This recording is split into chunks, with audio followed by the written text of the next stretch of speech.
हैदराबाद शहर के अमीरपेट चौराहे पर वाक़ मस्जिद अख्तरुन्निसा में नवाब एंड ब्रदर्स की जानिब से कुरान शरीफ सुनाने का अहतमाम किया गया। चुनांचे 27वीं शब को कुरान मजीद मुकम्मल हो चुका है। मस्जिद में हाफिज़ मोहम्मद महबूब इलाही ने नमाज तरावी में कुरान सुनाया। माह रमज़ानुल मुबारक के पूरे महीने में रोज़ाना 1000 रोज़ादारों का ताम का अहतमाम किया गया। 27वीं शब को हुफ़ाज़ साहिब, इमाम साहिब, मुअज़्ज़िन साहिब के अलावा मस्जिद के तमाम खिदमत गुजारों की शालपोशी और गुलपोशी की गई।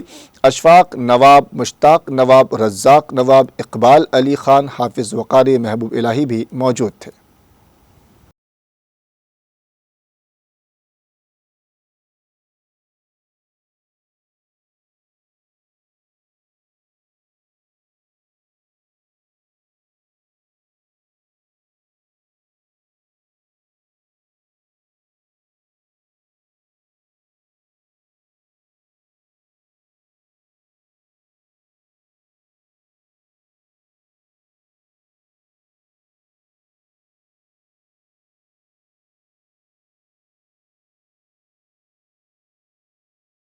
अस्सलामु अलैकुम वरहमतुल्लाहि वबरकातुहू। मैं मोहम्मद इकबाल अली ख़ान मस्जिद अख्तरुन्निसा कमेटी का मेंबर हूँ और यहाँ मस्जिद अख्तरुन्निसा अमीरपेट एक्स रोड से यहाँ हमेशा हर साल की तरह इस तरह भी खाने का इंतज़ाम किया गया है। हर चांद रात से 6 पारे का इंतज़ाम किया गया था। 6 पारे मुकम्मल होने के बाद 1.25 पारे का इंतज़ाम किया गया था। अल्हम्दुलिल्लाह आज 27 रोज़े के दिन 1.25 पारे के मुकम्मल 27 पारा मुकम्मल हुआ।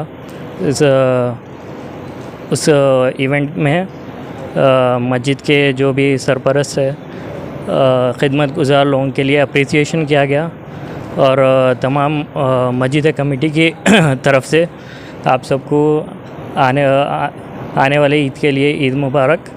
मोहम्मद सैफ़ अली ख़ान मस्जिद अख्तरुन्निसा बेगम का कमेटी मेंबर आप सभी मुसलमान मोमिन भाइयों को रमज़ान और आने वाली ईद का मुबारकबाद देना चाहता हूँ। अल्हम्दुलिल्लाह हर साल की तरह इस साल मस्जिद अख्तरुन्निसा बेगम में रमज़ान इफ़्तार और खाने का इंतज़ाम किया गया है। ये इंतज़ाम नवाब बिरादरान यानी हमारे ख़ानदान की तरफ जानिब से किया जाता है। अल्हम्दुलिल्लाह हर साल की तरह पूरे 30 दिन ये खाने का प्रोग्राम मुकम्मल रहा। अल्लाह हमको और हम डेली अल्हम्दुलिल्लाह कम से कम 1000 या उससे ज़्यादा लोगों का खाने का इंतज़ाम किया जाता है। ये तकरीबन 16-17 साल से 2008 से ये इंतज़ाम किया जाता है।